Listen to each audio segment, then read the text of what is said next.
of order, Paul Holmes. Thank you, Madam Deputy Speaker. On a point of order, could I raise a significant issue that I'm concerned about in relation to the Chancellor of the Exchequer's statement earlier today?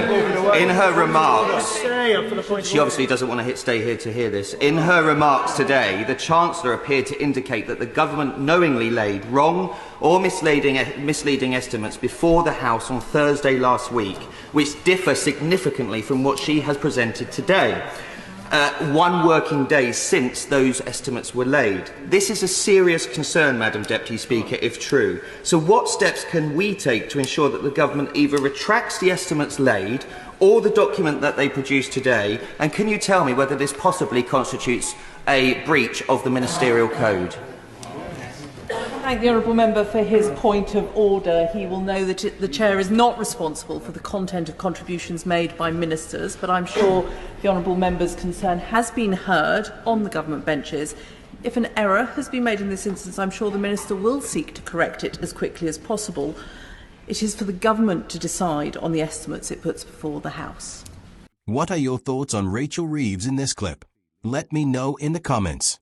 In other UK political news, Reform UK MP Lee Anderson has refused to apologise to Sadiq Khan and strongly criticised the London Mayor over his record in City Hall. Anderson, who previously lost the Conservative whip after claiming Khan had handed the capital over to extremists, doubled down on his remarks at Reform UK's annual conference held at the NEC in Birmingham. Speaking in front of around 4,000 Reform UK members, the Ashfield MP said, "In my opinion, he has given our capital city away, and he should be thoroughly ashamed of himself. I was told at the time that I must apologise to Labour's Mayor of London. Now let me tell you here at our conference, I will never apologise to that man." He continued by pointing to crime statistics, saying, "Let's look at his track record. Overall crime up by 21%. Violent crime up 35%. Homicides up 5%. Knife crime up 54%. Sexual offences up 51%. It should be him apologising to the people of London." Anderson's appearance at the NEC also included several notable moments, including his decision to tee up a BBC licence fee letter on stage. The 57-year-old was met with loud chants from the crowd encouraging him to rip it up. After asking the audience what he should do with the letter, he followed their lead and destroyed it in front of the cheering crowd. These latest remarks come after ongoing tensions between Anderson and Khan. The Ashfield MP, who returned to Parliament on July 4th as one of Reform UK's so-called Famous Five, was previously removed from the Conservative Party after serving as deputy chairman. During his criticism of Khan, Anderson also called for the mayor to be removed from office, saying, "How does he think the 10 million people who live in London feel under his leadership? This man needs removing from office for the sake of London." However, Khan won his 3rd consecutive election earlier this year, securing another term at City Hall. He received 43.8% of the vote, while Conservative challenger Susan Hall finished second with 32.7%. Reform UK candidate Howard Cox placed 5th, with the party receiving just 3.1% of the vote. Meanwhile, Keir Starmer has faced criticism over the issue of winter fuel payments for pensioners, alongside reports that he has accepted high-value gifts and hospitality since becoming Prime Minister.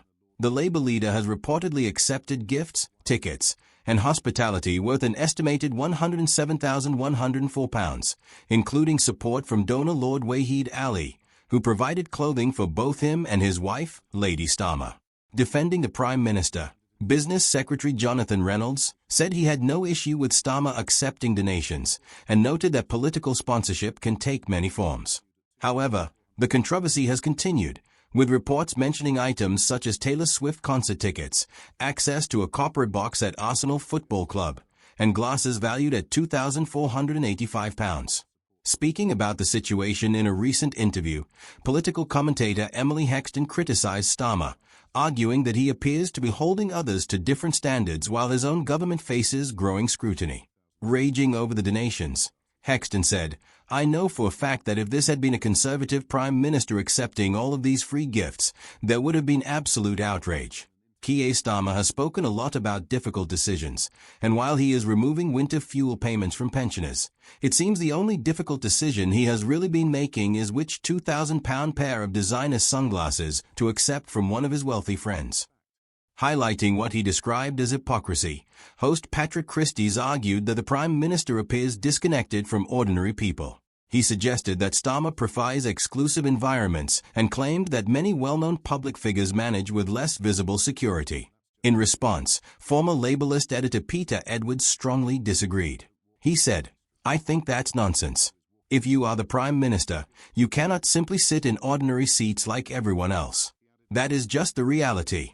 Keir Starmer, like Conservative politicians before him, cannot walk freely down the high street without protection. Even members of the royal family have security only a few steps behind them." He added that if politicians from different parties all give the same explanation about security, then it is likely a genuine necessity rather than an excuse. According to him, the risks that come with high office make an ordinary lifestyle extremely difficult. Patrick Christys pushed back on that point, arguing that Starmer had set high standards for political integrity and transparency. He said, "The issue is that Keir Starmer promised to clean up politics and end cronyism. Yet it now appears that accepting expensive gifts and personal benefits is still happening. That's where people feel let down." Hexton agreed, pointing out that Starmer's manifesto placed strong emphasis on ethics and restoring trust in politics. She said that the delay in declaring certain gifts raised serious questions and served as a wake-up call for Labour. She argued that it is easier to criticize others from opposition, but once in power, leaders face pressure and choices that test those promises. In other major developments, the UK government has also faced criticism following its partial suspension of arms export licenses to Israel. This decision came after reports and images emerged showing 8 trucks being intercepted in Gaza. On September 2nd, Foreign Secretary David Lammy announced the suspension of 30 arms export licenses to Israel. These included components for fighter jets such as F-16s, parts used in unmanned aerial vehicles, naval systems, and targeting equipment. Lammy explained that the decision was based on concerns that certain exported equipment could potentially be used in ways that violate international humanitarian law. He stated that the government is legally required to assess whether exported military equipment carries a clear risk of being used in actions that breach those standards. This decision followed a formal review of Israel's actions in Gaza, which was ordered after Lammy took office in July 2024. Under British law, ministers must apply a clear risk test when deciding whether to approve or suspend arms export licenses. However, critics argue that these decisions are difficult because the facts on the ground can be unclear and constantly changing. Part of the concern relates to claims about aid access, particularly around the Rafah border crossing, a narrow strip of land separating Egypt from Gaza. The situation remains politically sensitive, with strong opinions on all sides. What are your thoughts on everything discussed in today's video? Let me know in the comments below.